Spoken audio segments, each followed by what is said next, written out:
Baik. Berarti ini pada kabur semua nih kalau record ini ya? Pada kabur nggak? Insya Allah enggak, Pak. Alhamdulillah. Alhamdulillah. Makasih ya. Baik, saya ulangi. Sama dengan impor ya. Impor itu pada sesi awal saya sampaikan barang tersebut dianggap terutang biaya masuk dan pajak dalam rangka impor pada saat barang yang diangkut di sana pengangkut, contohnya kapal laut, sudah melewatin batas teritorial Indonesia. Itu sudah dianggap barang itu impor. Sama dengan ekspor. Jadi ekspor itu dianggap ekspor apabila telah dimuat di sarana pengangkut. Jadi barangnya itu sudah dinaikkan ke sarana pengangkut, itu sudah dianggap dan eksportir mempertanggungjawabkan segala konsekuensinya. Biasanya kalau kita melihat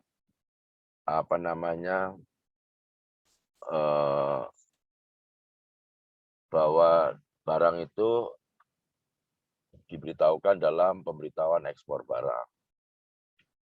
Untuk ekspor tidak dilakukan pemeriksaan fisik, tetapi dilakukan pemeriksaan dokumen. Tapi untuk barang tertentu, untuk barang ekspor ini juga dilakukan pemeriksaan. Contohnya adalah PTA mau memperbaiki mesinnya ke Jepang katakanlah, karena di Indonesia nggak bisa yang memperbaiki. Maka untuk ekspornya barang tersebut maka perlu dilakukan pemeriksaan oleh Bea dan Cukai. Sama juga dengan kapal. Kapal mau perbaikan mesin, bodi, dia perawatan kapal ya. Apabila di Indonesia nggak ada, maka kapal tersebut mau dicat, diganti overhaul, katakanlah ke Jepang atau negara lain, contohnya ke Thailand. Maka atas ekspornya wajib diberitahukan PB dan dilakukan pemeriksaan fisik oleh Bea dan Cukai. Tujuannya apa? Yaitu contohnya lagi, yaitu untuk barang pameran. Ini biasanya lupa dilakukan baik oleh kementerian lembaga maupun pemerintah daerah yang ikut pameran luar negeri. Mereka menampilkan produk-produk yang katakanlah ini produk-produk kita waktu ekspor mereka lupa atau tidak tahu harus memberitahukan PB sehingga waktu masuknya kalau tidak ada bukti ini PB dengan hasil pemeriksaan Bea Cukai, maka pada saat pemasukannya kembali dianggap sebagai barang impor murni. Jadi itu kata kuncinya ya. Ekspor tidak dilakukan fisik barang,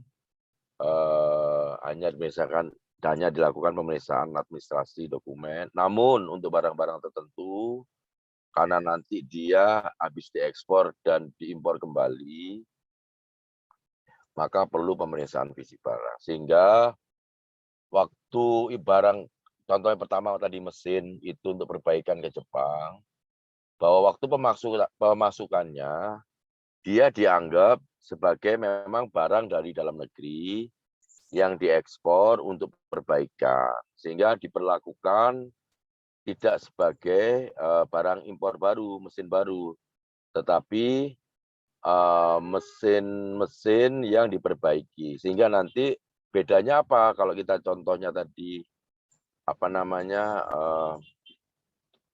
mesin, berarti bea masuknya dan pajak-pajak dalam rangka impor itu dihitung bukan nilai mesinnya, tapi nilai perbaikannya.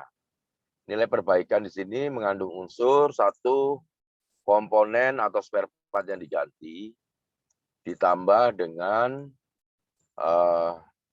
biaya pasang, ditambah dengan freight-nya tetap, insurannya tetap. Jadi itu pembedanya ya. Kenapa kok dilakukan pemeriksaan untuk mesin yang diperbaiki. Sama juga dengan kapal. Kapal mau diperbaiki, dirawat, dan overhaul mesin, maka tentunya waktu ekspornya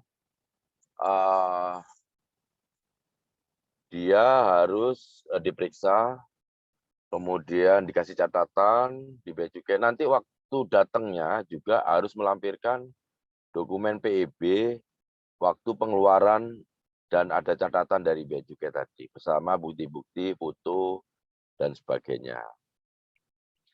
Nah, untuk kapal, apakah ada upaya untuk penyelundupan kapal? Ada.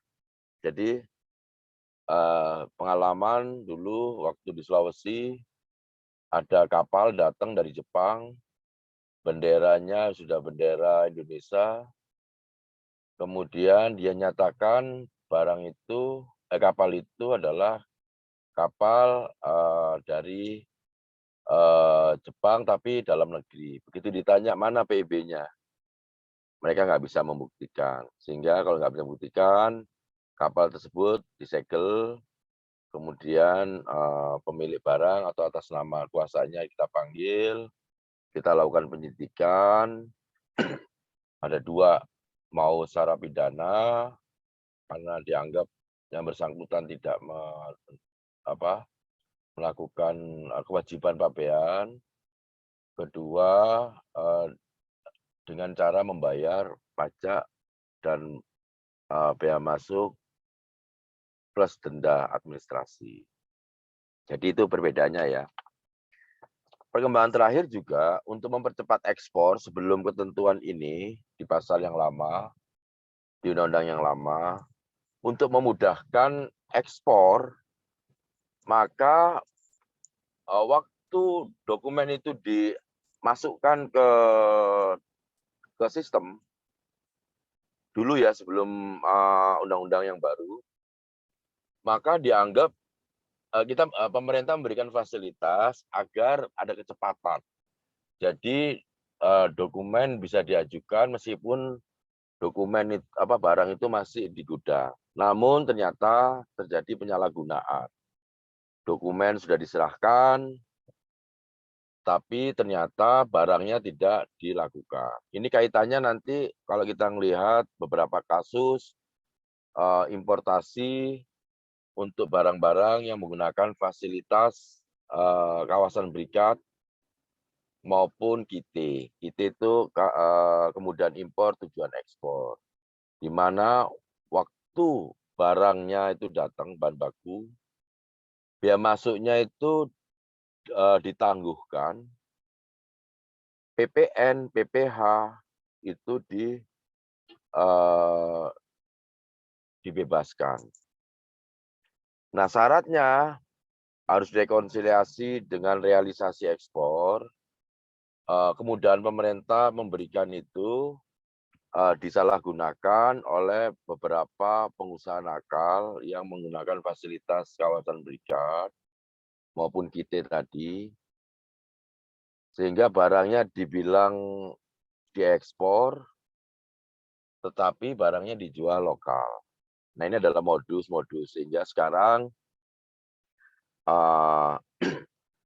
secara yuridis, barang yang telah dimuat di sarana pengangkut untuk dikeluarkan ke daerah pabean dianggap telah diekspor atau dilakukan sebagai barang ekspor. Ini sejarahnya kenapa barang ekspor itu demikian dilakukan. Karena memang niat pemerintah untuk memberikan kemudahan ekspor, ternyata sebagian pengusaha kita mensalahgunakan dengan memasukkan dokumen secara elektronik, tapi barangnya tidak ekspor. Sehingga sekarang barang dianggap ekspor kalau sudah muat di sarana pengangkut. Selanjutnya, slide berikutnya, ini dasar hukum kepabeanan di bidang ekspor. Sebetulnya banyak sekali peraturan-peraturan yang teman-teman nanti bisa baca. Ada Undang-Undang Nomor 10 tahun 95, ini undang-undang lama ya, junto perbaikannya Undang-Undang 17 tahun 2006. Kemudian ada Peraturan Pemerintah Nomor 55 tentang tahun 2008 tentang pengenaan bea keluar terhadap barang ekspor. Kemudian PMK Peraturan Menteri Keuangan Nomor 141 tentang pengawasan terhadap impor dan ekspor Lartas. Khusus untuk PMK 141 ini sekarang sudah muncul Permendag Jumbo. Permendag Peraturan Menteri Perdagangan kalau tidak salah nomor 10 tahun 2021, di mana keseluruhan barang larangan dan pembatasan khusus untuk ekspor dan impor itu disatukan. Selama ini peraturan Lartas, larangan pembatasan itu bertebaran pengaturannya.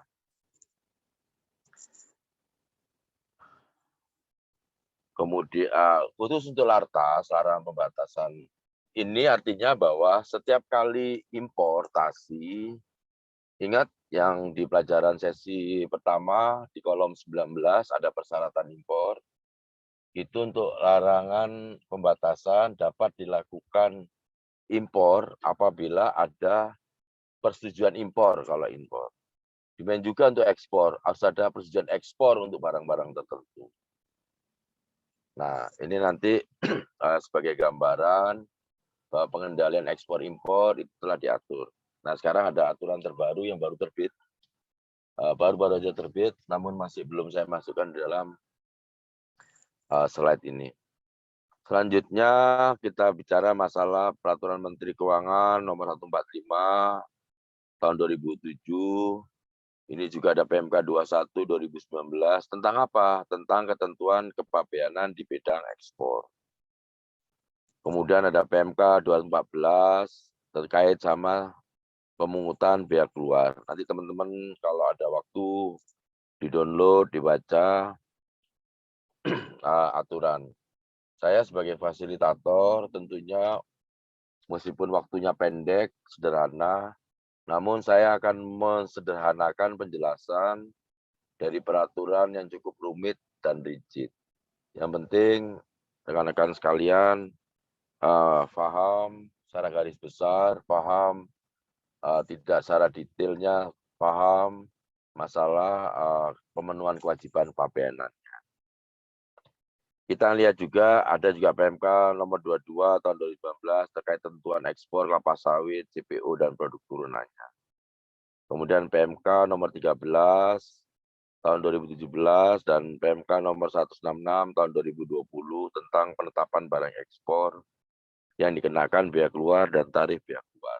Nanti waktu kita bicara masalah biaya keluar, kemudian tarif biaya keluar, nanti akan kita jelaskan di dalam slide berikutnya. Selanjutnya, proses pelayanan kepabeanan ekspor. Nah, sama dengan penggunaannya impor, cuma ini ekspor. Menggunakan Indonesia National Single Windows portal di sana ya. Kalau kita melihat eksportir atau PPJK ini tadi pengusaha pengurusan jasa kepabeanan atau kuasanya ini biasanya disebut atau custom broker. Ini mengisi modul PIB. Kalau kemarin kita bicara impor, modul PIB, ini modul PIB. Ada juga untuk pelengkapnya dokumen pelengkap pabean, antara lain invoice, packing list, dan dokumen perizinan yang dipersyaratkan. Jadi dokumen pelengkap pabean itu baik ekspor maupun impor juga sama. Setelah itu, setelah diisi, kemudian yang bersangkutan akan masukkan apakah ini masuk Lartas tidak. Contohnya Lartas itu salah satu contoh nih. Apakah kita boleh ekspor harimau Kalimantan? Pasti nggak boleh kan. Kemudian ekspor beberapa tambang, produk tambang sebelum dipenuhi persyaratan-persyaratan tertentu. Ataupun ekspor barang-barang yang lain yang nanti disebutkan di dalam Permendag Jumbo tadi. Permendag Jumbo itu Permendag yang mengatur larangan pembatasan baik ekspor maupun impor. Apakah Lartas? Kalau dia PIB-nya mengenai biaya keluar, maka yang bersangkutan wajib mengisi pengisian secara integrasi sama dengan impor ya. Ini ada integrasi bank dan sistem MPN G2. Jadi modul penerimaan negara generasi 2 ini. Yaitu nanti nilai biaya keluarnya sama penerimaan pajak lain-lainnya ini PPh pasal 22 ekspor. Terkait sama sawit ada pungutan sawit. Selanjutnya di sini INSW. NSW di sisteman akan menanyakan apakah ada dokumen perizinan untuk barang lartas. Kalau tidak, ada barang yang terkena larangan dan pembatasan, ternyata di kesisteman yang bersangkutan tidak mengisi, maka dokumen perizinannya itu tidak dipenuhi. Maka secara kesisteman akan di-reject, secara sistem dikembalikan ke eksportir atau PPJK atau kuasanya. Tapi kalau sudah ada perizinan, ya berarti dia masuk ke sistem CEISA. CEISA ini sistem aplikasi bea cukai, custom excise, sistem application yang dikelola oleh bea cukai. Tentunya di sini kalau kita melihat secara kedokumenan bea cukai, pejabat bea cukai ini diteliti lebih lanjut oleh pejabat bea dan cukai. Pejabat bea cukai dikenal dengan PFPD, pejabat fungsional pemeriksa dokumen. Dia setara dengan eselon 4 fungsional yang setelah mendapatkan sertifikat pelatihan di bea cukai. Dari sini dilihat CEISA apabila sudah dapat, maka dia akan mendapatkan nomor dan tanggal PB. Oke, kalau clear dikasihkan nomor dan tanggal PB. Nah, nomor tanggal PB di sini ini dilihat apakah dikenakan tidak diperiksa fisik, apa diperiksa fisik. Ingat tadi saya sampaikan, pada dasarnya barang ekspor itu tidak diperiksa fisik. Namun untuk barang-barang tertentu, terkait sama barang-barang yang nantinya diimpor kembali, atau barang-barang yang terkena dengan pihak luar, maka dilakukan pemeriksaan fisik. Apabila barang itu baik tidak diperiksa fisik maupun diperiksa fisik dan kedapatan benar, sesuai dibikinkan LHP, laporan hasil pemeriksaan, maka akan terbit namanya nota pelayanan ekspor. Berarti barang tersebut clear untuk siap ekspor. Di dalam proses pelayanan kebebasan ekspor ini paling cepat 7 hari sebelum tanggal perkiraan ekspor bisa diajukan. Paling lambat barang umum sebelum masuk kawasan pabean, barang curah, kendaraan CBU sebelum keberangkatan sana pengangkut. Ini adalah sekilas secara simpel sederhana untuk menggambarkan bagaimana sih ekspor itu di Indonesia.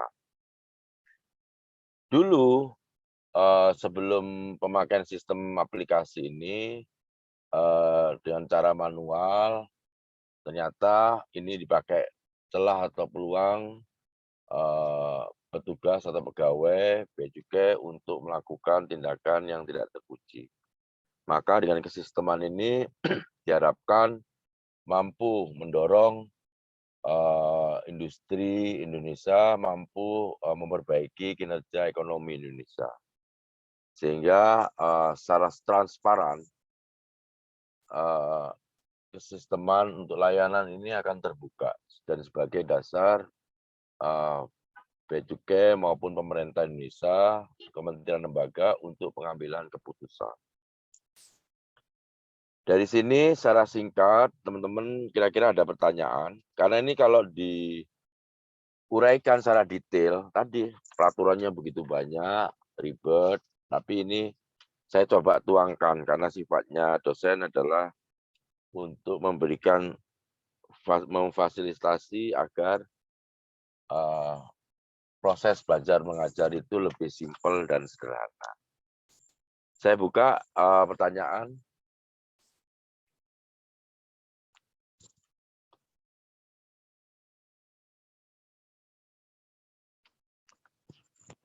Halo, nggak ada ya? Kalau nggak ada, kita lanjut aja ke slide berikutnya. Ini memang saya sengaja agar penyampaiannya itu benar-benar secara simpel, ringkas, dan nanti teman-teman bisa membaca kembali secara detailnya di dalam beberapa peraturan, baik tata laksana ekspor maupun tata laksana untuk penyelesaian barang-barang yang terkena larangan dan pembatasan. Baik, saya lanjutkan terkait penyampaian pemberitahuan ekspor. Nah, pemberitahuan ekspor barang wajib disampaikan dengan menggunakan PIB. Kalau impor menggunakan PIB ya, pemberitahuan impor barang. Kalau ini pemberitahuan ekspor barang, dikenal dengan formulir BC 3.0. Nah, ini kita juga lihat berlaku juga terhadap ekspor barang ekspor sementara. Nah, tentunya kalau di sesi awal kita bicara masalah impor sementara, ingat contohnya adalah barang-barang BUP, barang operasi perminyakan golongan 2, rig kapal, rig maupun alat pengeboran dan bangunan terapung. Ini juga wajib untuk diberitahukan. Kemudian barang ekspor sementara. Ya tadi saya sebutkan barang yang diekspor untuk penggunaan perbaikan untuk mesin, kapal-kapal yang di-overhaul, maupun pesawat-pesawat juga perlu dilakukan. Sama juga ternyata di dunia penerbangan, beberapa penerbangan itu mereka penerbangan itu tidak membeli pesawat, tapi mereka leasing. Sehingga leasing itu sifatnya adalah barang itu diperlakukan sebagai barang impor sementara. Sehingga batas waktu sewanya pesawat itu wajib diekspor. Ini juga dikatakan sebagai ekspor sementara. Kemudian barang dikenakan BK bea keluar melebihi batas pengecualian. Untuk beberapa barang memang diperlakukan demikian. Ini adalah pengaturan-pengaturan agar lebih jelas apa sih yang wajib dilakukan untuk pemenuhan kewajiban pabeannya ini. Dan dampaknya tadi saya sampaikan ya, kenapa kok ternyata ekspor yang pada utamanya adalah tidak diperiksa, hanya dilakukan pemeriksaan dokumen, namun alasan tertentu maka perlu dilakukan pemeriksaan fisik dalam rangka tadi ya, sebagaimana disampaikan. Demikian juga terkait ekspor, nanti kalau kita melihat CPO itu nggak mungkin kita ngukur cairan itu pakai alat, kalau orang Jawa bilang canting ya. Itu alat ukurnya adalah menggunakan kalau kita air pump, kan itu ada meteran tuh. Jadi itu sebagai tools alat pemeriksaan bea cukai untuk melihat berapa sih volume CPO ataupun barang-barang cair. Namun demikian, ada yang tidak wajib PIB, apa namanya, barang pribadi penumpang, bawa barang awak sarana pengangkut, barang pelintas batas, barang kiriman melalui pos dengan berat tidak melebihi 100 kg.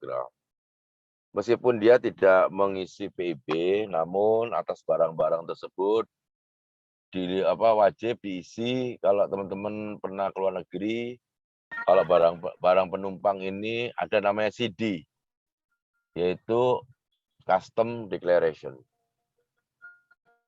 Nah, untuk Custom Declaration biasanya kita menggunakan formulir atau lembar yang harus diisi. Contoh yang di Bali kemarin sebulan yang lalu, itu CD itu bentuknya elektronik, jadi e-CD. Yaitu pengisiannya kalau kita sama dengan kalau kita aplikasi Peduli Lindungi ya, teman-teman ya, sama dengan itu. Dengan mencontreng-contreng, mungkin ada barcode di situ.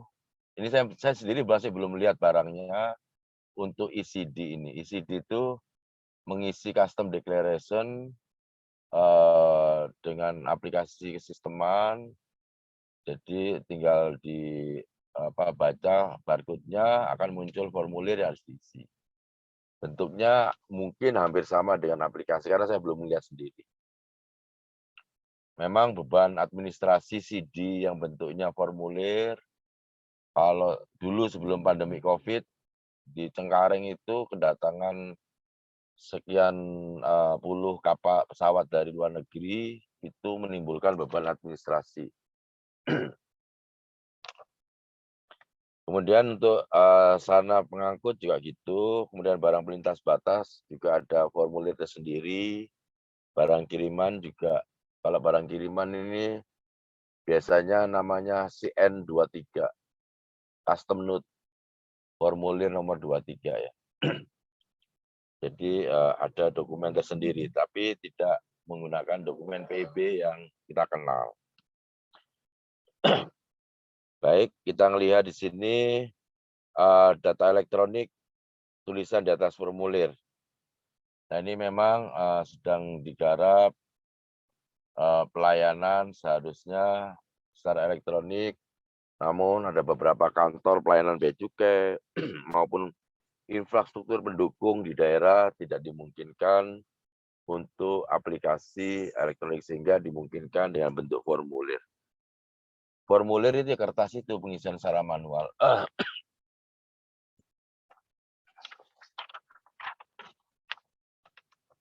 Kalau kita melihat sekarang bentuk daripada PB itu sendiri kayak gimana sih? Slide berikutnya, Adi. Nah, ini adalah bentuk di mana kalau kita lihat teman-teman ada header sini, kemudian data perdagangan. Kita ngelihat header. Ini enggak, Pak?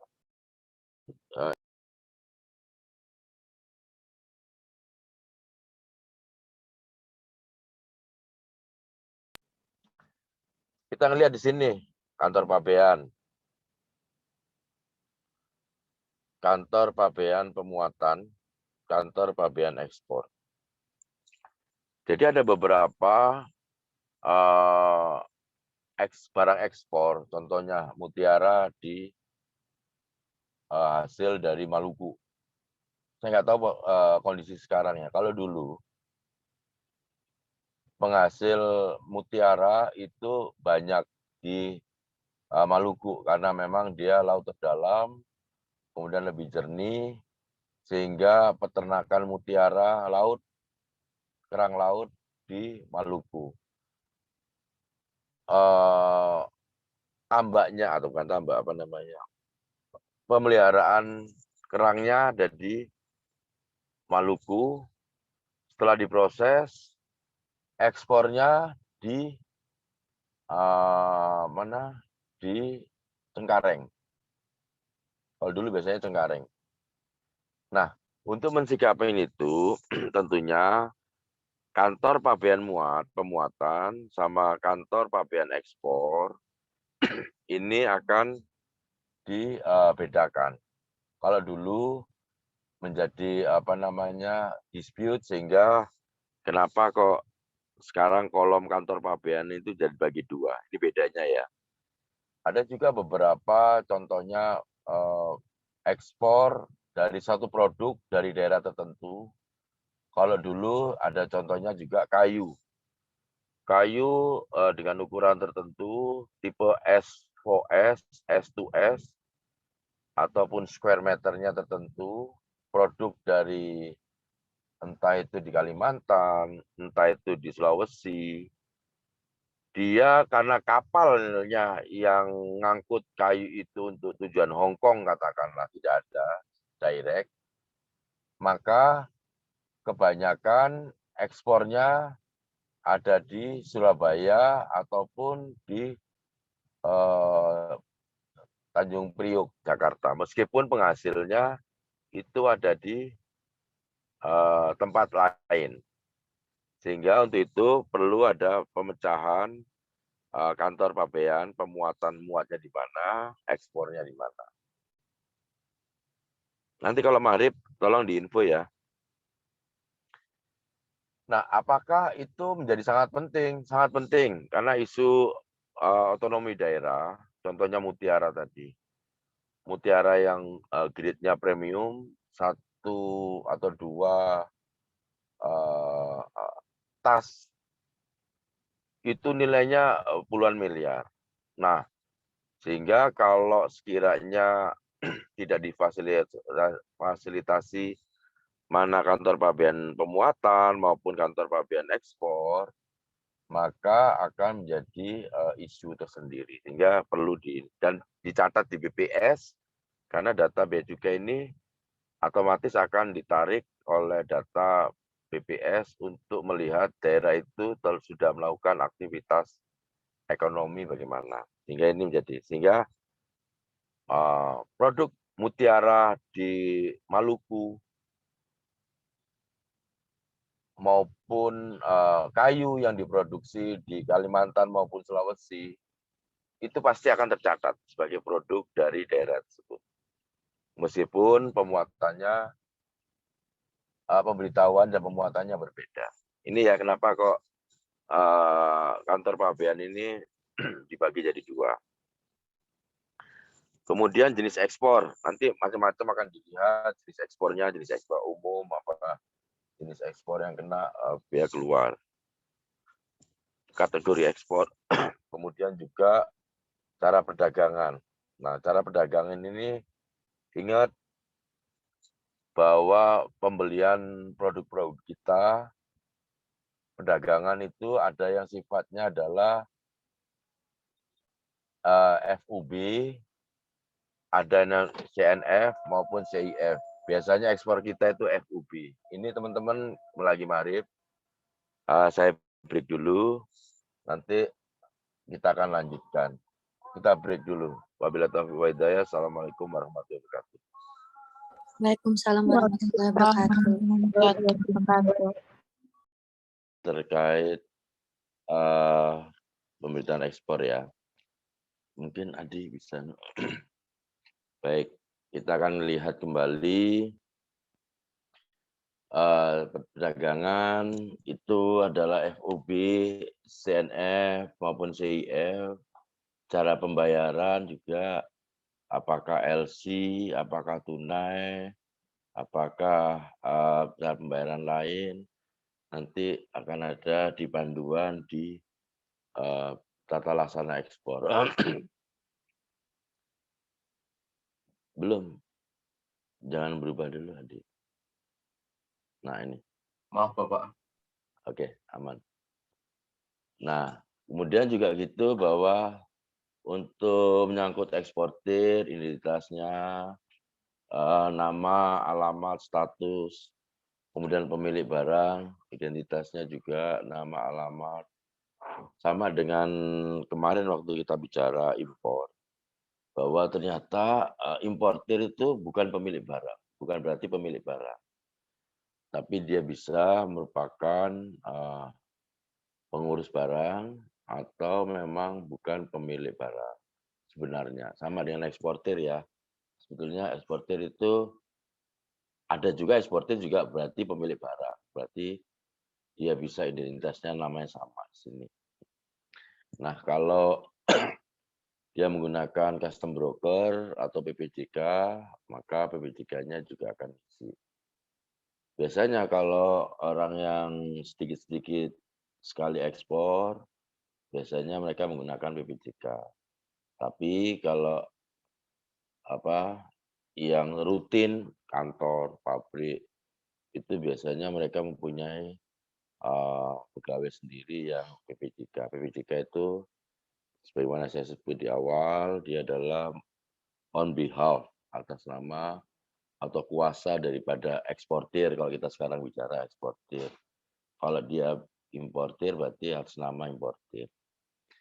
Kemudian data pengangkutan, kita melihat cara pengangkutannya, nama dan bendera sarana pengangkut. Ini flight number ya.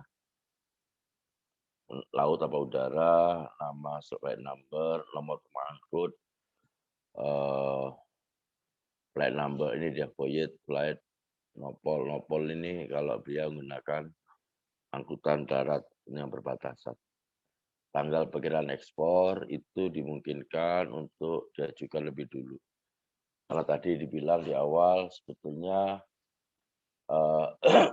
kadang-kadang ada delay, kapalnya itu kapal kan nggak selalu on time ya. Kadang-kadang bisa mundur waktu cari slot kontainer, maka dimungkinkan untuk kata-kata tanggal perkiraan ekspor. Kemudian dokumen pelengkap pabean sama dengan impor, yaitu ada invoice, packing list, jenis dokumen lainnya, kantor bea cukai pendaftaran, ini sama ya dokumen lainnya, kemudian data transaksi ekspor, bank devisa, jenis valuta, nilai ekspor. Ini harus juga diisi. Karena ini sangat penting, data-data ini, karena nanti akan ditarik oleh kementerian lembaga yang mengolah data. Contohnya adalah nanti akan ditarik data ini oleh BPS, oleh Bank Indonesia, bahkan kadang-kadang ada cross check di situ. Kalau pemberitahuan yang diajukan di Bea Cukai sama transfer uang lalu lintas uang dari Indonesia maupun ke Indonesia ini akan dimonitor sekali karena sangat penting. Dan selama ini memang ada perbedaan-perbedaan sehingga kadang beda 1 titik aja, 1 koma atau apa. Ini akan berpengaruh terhadap pencatatan karena sekarang isunya adalah data sehingga diharapkan data itu seakurat mungkin. Tapi apakah dimungkinkan jenis nilai ini bisa ini? Iya ada juga karena tadi ingat bahwa ada beberapa barang yang dikenakan bea keluar. Biasanya mudah-mudahan sih praktek-praktek itu sudah berkurang ya. Untuk beberapa sama dengan impor, mereka selalu mengurangi jumlah produk, kemudian harga dan sebagainya. Nanti akan kita bahas waktu penghitungan pajak ekspornya atau biaya keluarnya. Makasih. Kemudian kita melihat di sini data peti kemas sama ya, peti kemas di kontainer, jumlah peti kemas berapa, nomor ukuran status terkemas. Ini wajib dilampirkan di sini. Dibikin nanti ada lampirannya. Kalau mama peti kemasnya lebih dari 1 atau 2 biasanya ada lampiran yang harus diisi. Nah, terkait sama data ekspor barang, sebetulnya hampir sama, yaitu ada pos tarif di sini. Jadi pos tarifnya HS code itu dipakai juga HS code-nya untuk ekspor. Jadi kalau sebagai gambaran, kalau kemarin contoh UTS, itu teman-teman mendapatkan contoh yang sederhana, simpel, dan mudah. Kalau biasanya waktu kita training, maka ditetapkan impor katakanlah impor sepatu. Terus harga sekian. Udah selesai. Sehingga tugasnya saat itu ya kita training, maka kita harus menetapkan tarif posnya tarif pos berapa. Sebelum tarif pos tentunya ada namanya KUMN, ketentuan umum nomenklatur, menginterpretasi nomenklatur. Jadi sepatu itu dia ada di tarif pos nomor berapa, itu satu penilaian. Tarif biaya masuknya berapa, kalau kita bicara impor ya. Kemudian apakah ada larangan pembatasan di situ. Sehingga kita sendiri yang menentukan sepatu tadi. Enggak tiba-tiba tarif sepatu biaya masuknya sekian persen. Enggak. Ya, itu bedanya. Tadi di awal kayaknya perlu kita tingkatkan dosisnya. Ini perlu juga nih. Nanti harus, tapi nanti kita lihat ya. Kalau sukar juga nanti malah bingung. Jadi gitu. Jadi pos tarifnya berapa, kemudian pos tarif itu high code ya, harmonized system, kemudian uraiannya barang apa, jumlahnya berapa, jenis barangnya apa, secara lengkap, merek, tipe, ukuran, spek, lain, dan kode barang. Nah, di sini kenapa sih harus lengkap? Lengkap, detail, dan akurat, karena memang sepatu, kalau sepatu olahraga mungkin sporty ya, kita akan tahu ya. Tapi nanti ada juga bentuknya sih sepatu, tapi dia sebutannya safety shoes, sepatu untuk keselamatan, itu beda. Nah sekarang kalau kita bayangkan impor sepatu astronot, kan? Apa dia masuk di tarif pos itu? Pasti berbeda tarif posnya.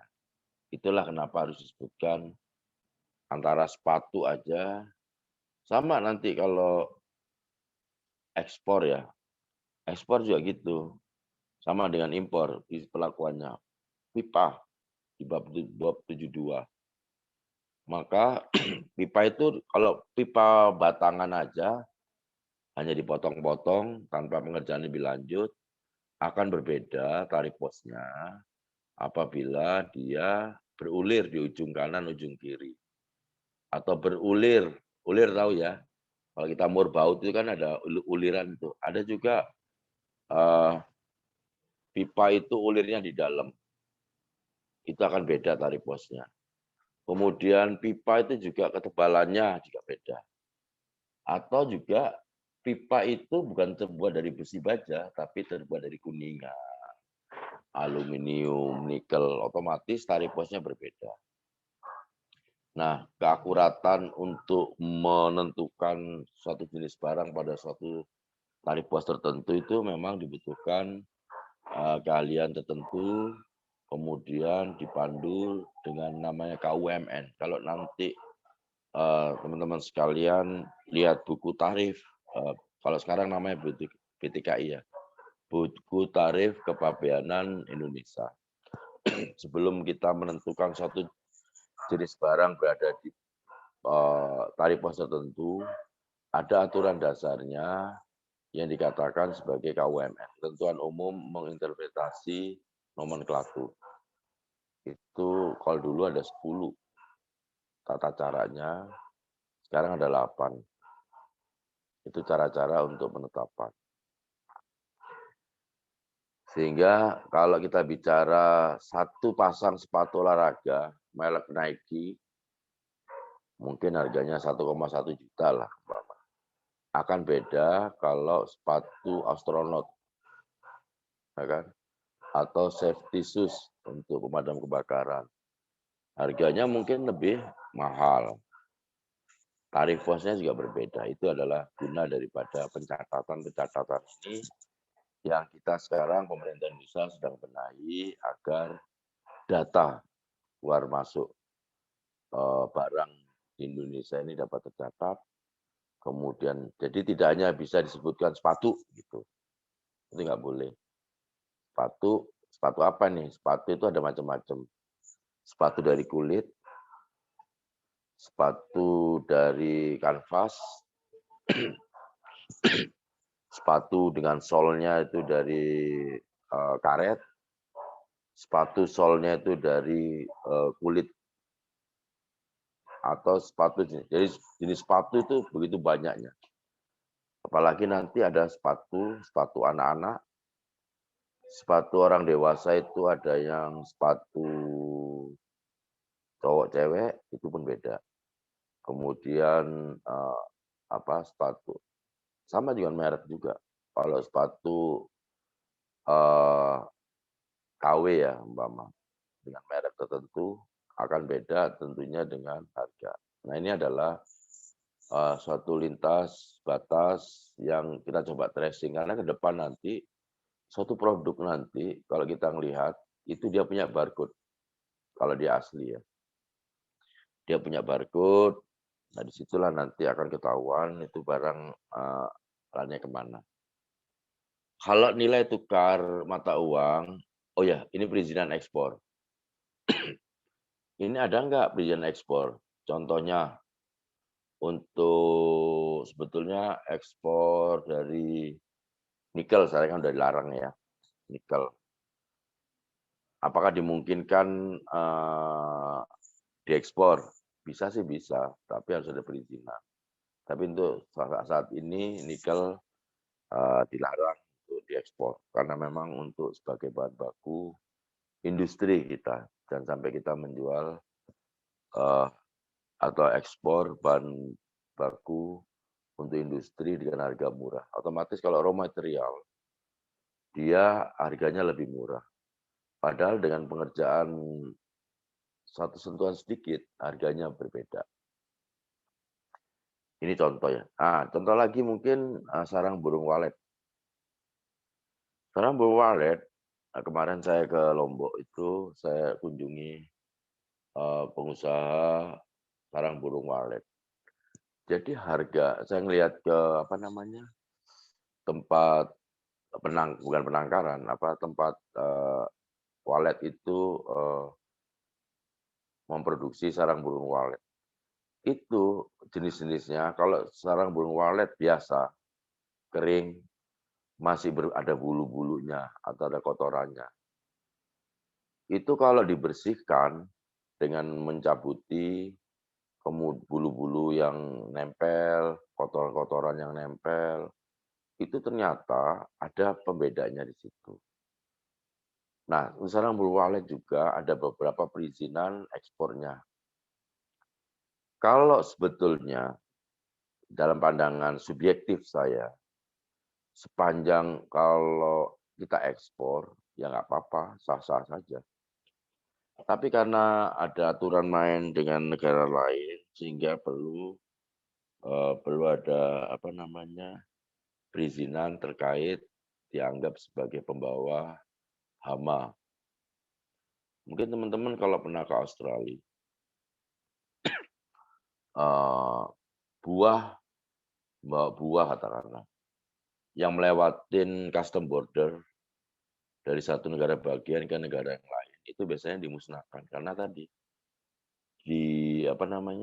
ditakutkan membawa serangga, baik itu ulat atau apa. Sama dengan sarang burung walet. Begitu sarang burung walet yang raw banget baru panen, harganya lebih rendah. Tapi kalau dibersihin, apalagi sempat diolah setengah jadi, itu harganya tinggi. Tapi salah satu diskusi dengan pelaku sarang burung walet di sana, kalau harga rendah tadi masih raw material, pembelinya ada. Contohnya ini per kilogram, kemarin mahal banget sih. Kalau udah bersihin, itu harganya per kilo sampai 25 juta kalau nggak salah. Tapi apalagi kalau sudah diolah lebih lanjut lagi dengan teknik tertentu dan dia bisa, itu harganya tinggi. Cuma masalahnya semakin tinggi, semakin itu pembelinya nggak ada. Memang ini semacam mafia ya. Kalau harganya murah, katakanlah 5 juta per kilo ataupun 10 juta, 11 juta, itu pembeli masih ada. Tapi begitu udah diolah, harga 25 juta ke atas, pembelinya nggak ada yang mau beli. Nah, itu adalah PR teman-teman nantinya tentunya ya. Kemudian kita ngelihat barang dan tarif, coba digedein deh, oh, mata saya kok jadi kabut. Apa namanya, di 43 ini berat bersih ya, seperti biasa. Kemudian harga, apa namanya, HE ya, ekspor, harga patokan ekspor ini berarti. Harga ekspor barang, ini terkait nanti larinya ke biaya keluar. Sebentar. Harga ekspor barang dan tarif biaya keluar pada tanggal pendaftaran. Nah, ini sangat berpengaruh. Nanti akan dijelaskan untuk biaya keluar itu hitungannya adalah tertentu satu. Kedua, jadi nanti untuk harga itu akan berbeda. Jadi harga patokan ekspor akan ditetapkan oleh Kementerian Perdagangan. Sedangkan untuk tarif biaya keluar ini ditentukan oleh Kementerian Keuangan.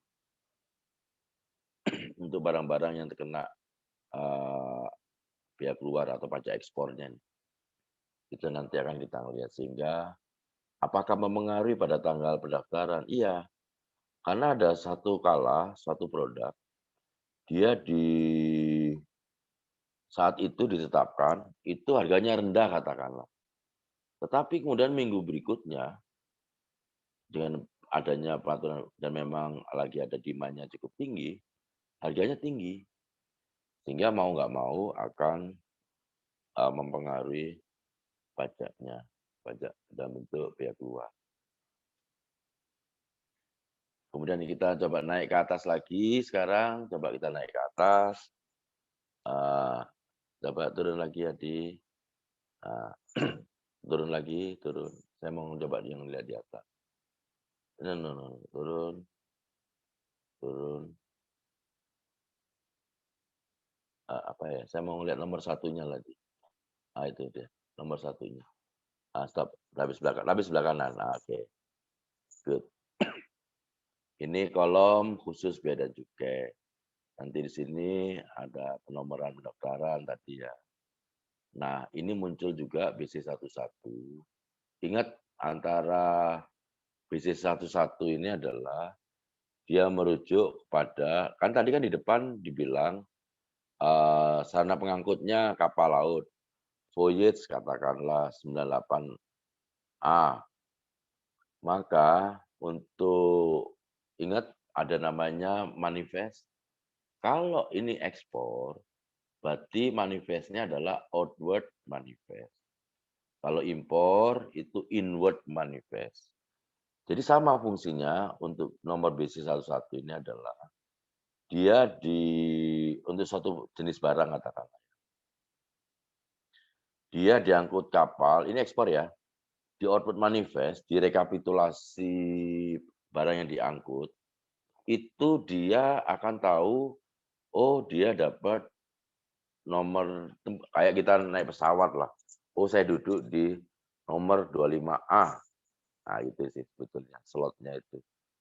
BC11 yang outward ya, tanggalnya tanggal berapa. Ini nanti khusus untuk impor sudah electronic data interchange ya. Saya nggak tahu ekspor ini apakah sudah elektronik juga penyerahan dokumen manifest untuk ekspor. Saya masih belum dapat kabar terkait apakah untuk ekspor ini pengajuan manifest untuk barang yang diangkut suatu kapal laut. Kalau kita bicara kapal laut, itu apakah sudah ada aplikasi secara elektronik. Tapi yang jelas kalau impor sudah ada dengan convert antara sistem di shipping line dengan sistem di bea cukaian. Di convert jadi sistemnya, contohnya bea cukai pakai Linux, shipping line pakai Oracle. Kan sistemnya beda itu. Yang kedua, field karakternya. Data itu akan berbeda. Contohnya nama barang, uraian barang. Ada yang bilang dia uraian barang. Ada yang bilang NM/BRG. Ada yang bilang contohnya gitu, ini adalah karakter atau field secara kesisteman, sehingga harus di-convert agar bisa nyambung. Demikian juga dengan kesistemannya, itu di-convert. Jadi memang tidak mudah untuk meng-convert, menyatukan kesisteman antara satu sistem yang satu dengan sistem yang lain, baik swasta, pemerintah. Ini karena dia sistemnya adalah, sifatnya adalah teknis banget, sehingga ini diatur sendiri oleh Bea Cukai untuk data itu saling bicara. Oke, ini subpos dan subposnya ya. Dia masuk di kolom berapa, subpos berapa, nanti akan di sini akan juga tercatat. Selanjutnya penerima. Nah, penerima itu berarti ini kan ekspor ya. Penerima negara sana itu kalau luar negeri biasanya LTD ya, limited ya. Kalau kita kan PT ya, perusahaan terbatas. Kalau sana biasanya siapa itu, alamatnya mana. Ini adalah sebagai data baik oleh Bea Cukai maupun untuk melihat sebetulnya ini benar enggak. Karena untuk beberapa produk tertentu yang penerimanya itu disamarkan. Karena nanti kan kalau kita tracing untuk suatu kondisi tertentu, penyidikan katakanlah, maka tracing itu dengan menggunakan data-data yang ini. Pembeli juga begitu. Ingat penerima sana pembeli. Jadi ini kayak identornya. Dia pembelinya siapa, penerimanya siapa. Ya, itu perbedaannya ya.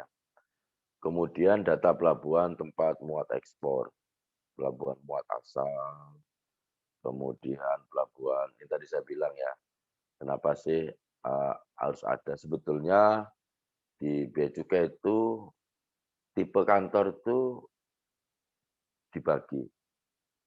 Jadi ada yang namanya kantor pelayanan, adanya kantor bantu, sama pos Bea Cukai. Itu kalau struktur di Bea Cukai. Apa bedanya?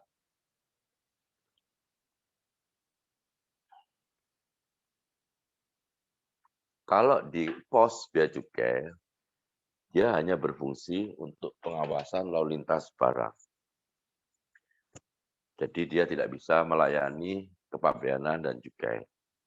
Tapi kantor bantu,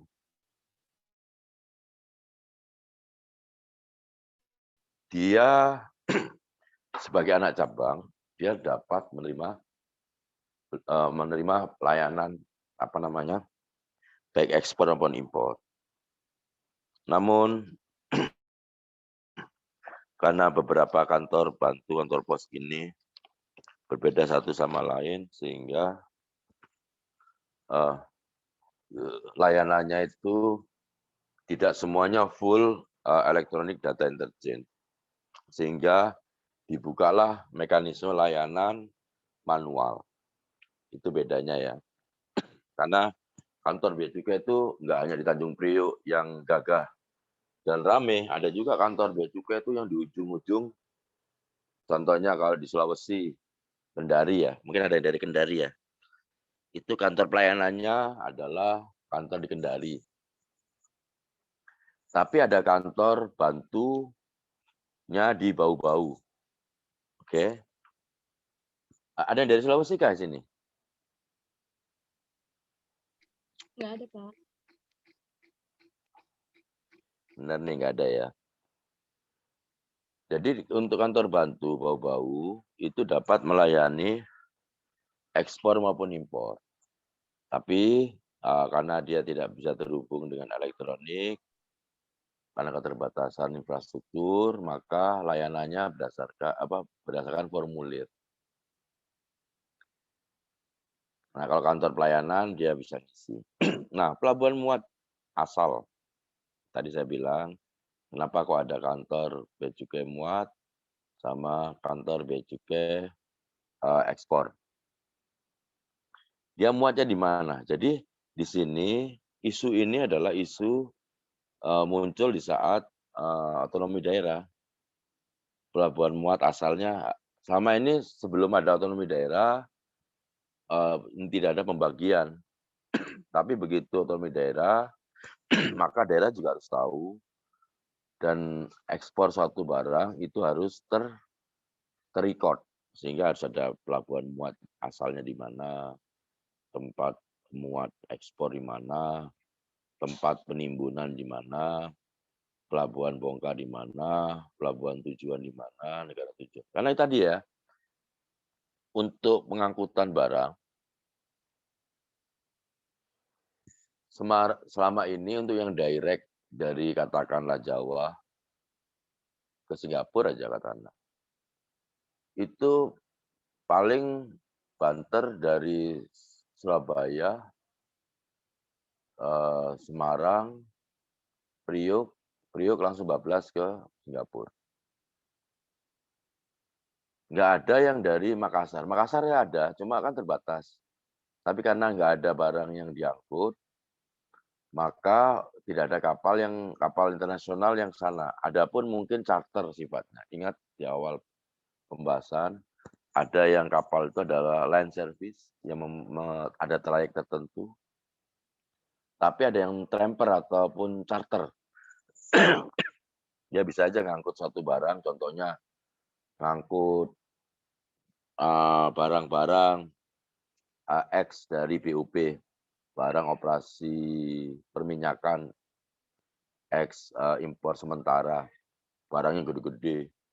Sehingga nggak mungkin pakai kapal umum, sehingga dia kapal khusus. Sehingga biasanya sih untuk reekspornya menggunakan kapal charter. Mungkin sangat menarik kalau kita bicara kapal, sarana pengangkut ini. Kita ada problem di Indonesia, pengangkutan dari katakanlah Bau-Bau, Maluku ke Jakarta itu mungkin lebih mahal pengangkutan dari Jakarta ke Shanghai, Hong Kong. Ini kenapa sih? Kadang-kadang kita kirim barang ke timur dari Jawa katakanlah, dari Jawa ke katakanlah sana ada Maluku, Ambon. Itu lebih mahal, biasanya 2 kali lipat. Karena apa? Itu barang itu dikirim ke sana karena nggak ada barang yang diangkut sehingga dikenakan. Sehingga kenapa kok biaya logistik kita itu lebih tinggi, 25% dari PDB nasional kita. Ini PR teman-teman ya. Beda dengan Singapura. Singapura itu dia biaya logistiknya 8%. Malaysia 13%. Rata-rata ASEAN 12%.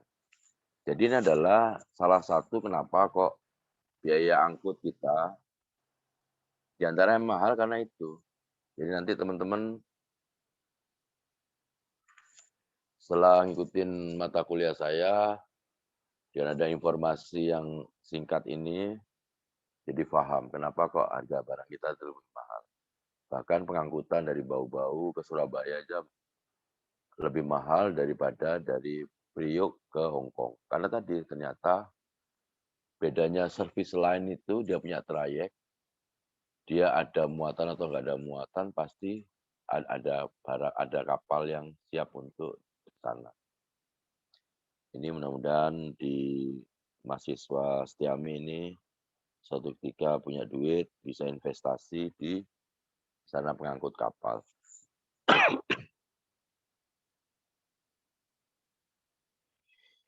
Itu ya gunanya data pelabuhan, tempat muat ekspor.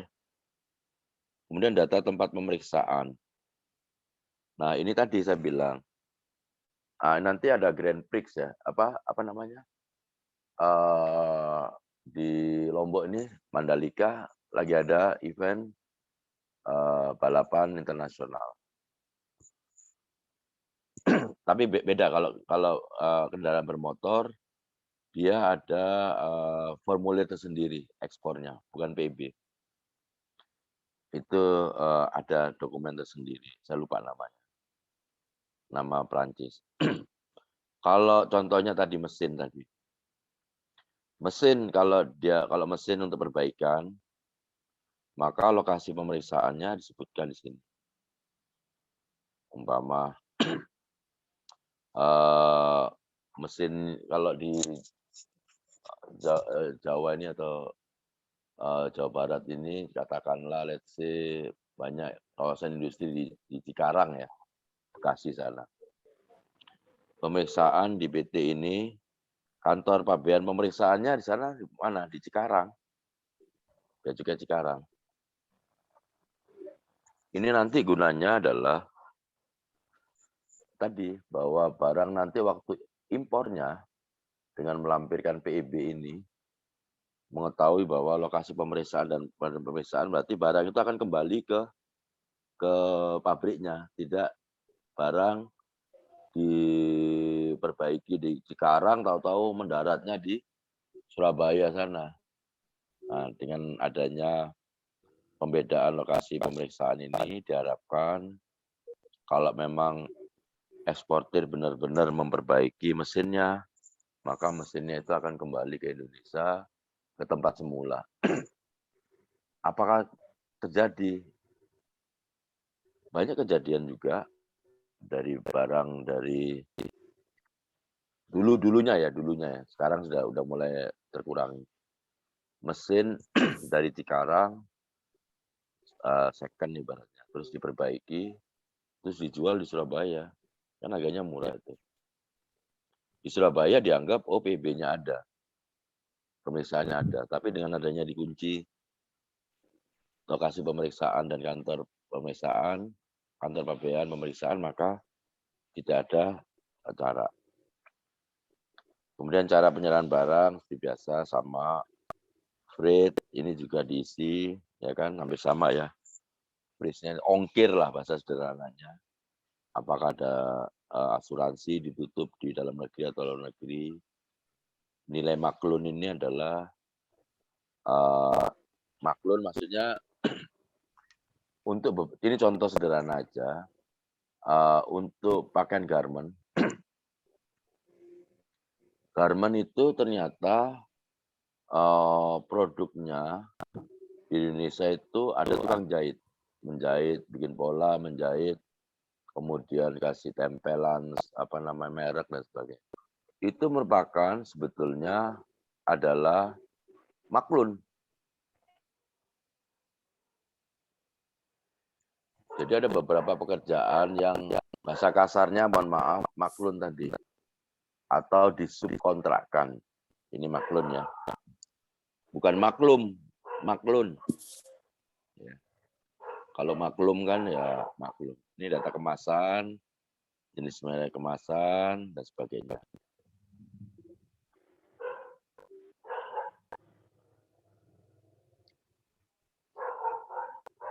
Nah, sekarang kita coba lihat di bawahnya itu ada negara asal sama daerah asal barang. Teman-teman sekalian, ini saya membuka mata dan pengetahuan bahwa di dunia global ini ada namanya rantai pasok.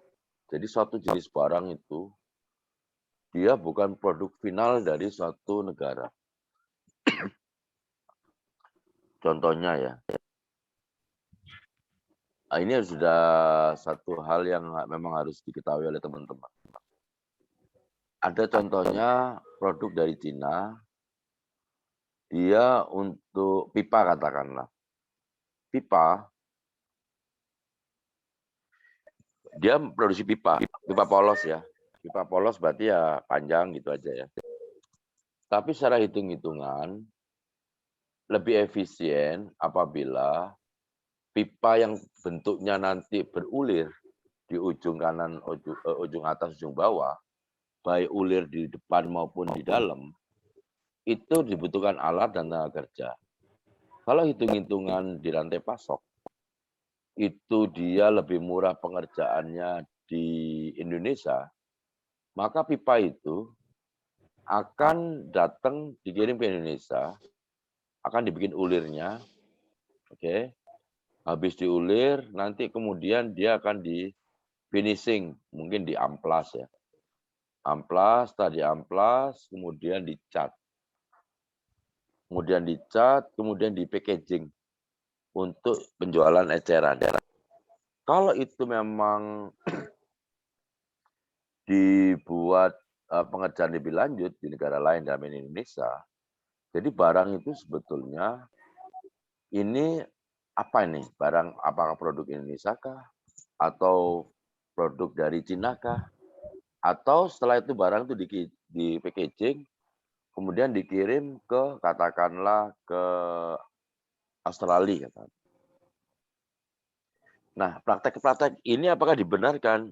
Dibenarkan, karena memang suatu produk itu sekarang ini bukan merupakan suatu produk final dari suatu negara. Sama nanti kalau teman-teman melihat di pesawat. Saya kemarin sempat mengunjungi pesawat Boeing di Spanyol. Sayap kanan pesawat sama sayap kiri itu produksi negaranya berbeda. Tapi tentunya spek maupun barangnya itu sama. Ekornya dia dari Inggris katakanlah. Sayap, ujung sayap itu ada tips ya, tips ujung. Itu dari Inggris. Ekor dari Inggris. Jadi satu produk pesawat tadi itu terdiri dari beberapa produk dari suatu negara. Contohnya kita di Indonesia. Ternyata untuk produk ekspor elektronik yang terbesar itu adalah kabel, wire. Wire itu mungkin kalau teman-teman lihat di sepeda motor, oke, di mobil, itu ada paket kabel ya. Itu namanya wire.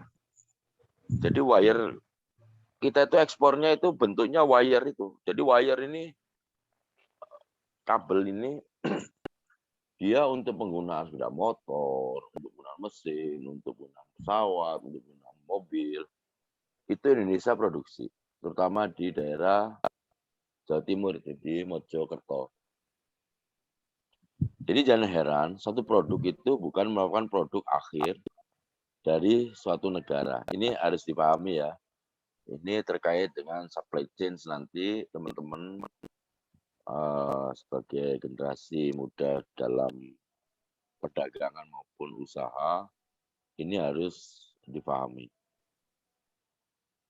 Kemudian di sini akan ditulis, ini adalah disclosure ya, tanda tangan eksportir PPJK.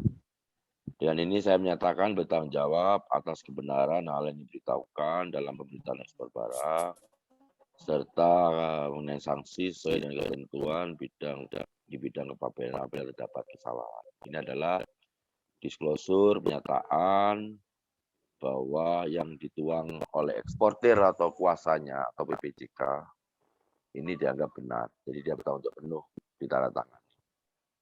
Nah, kalau elektronik tentunya tanda tangannya adalah tanda tangan elektronik. Ini sudah Isa, teman-teman sekalian. Ini ada berapa? Ada 2 slide lagi kayaknya ya. Mengingat waktu, mungkin kita akhirin aja ya. Nanti kita akan lanjutkan pembahasan ini. Sebelum saya tutup, ada satu pertanyaan, silakan.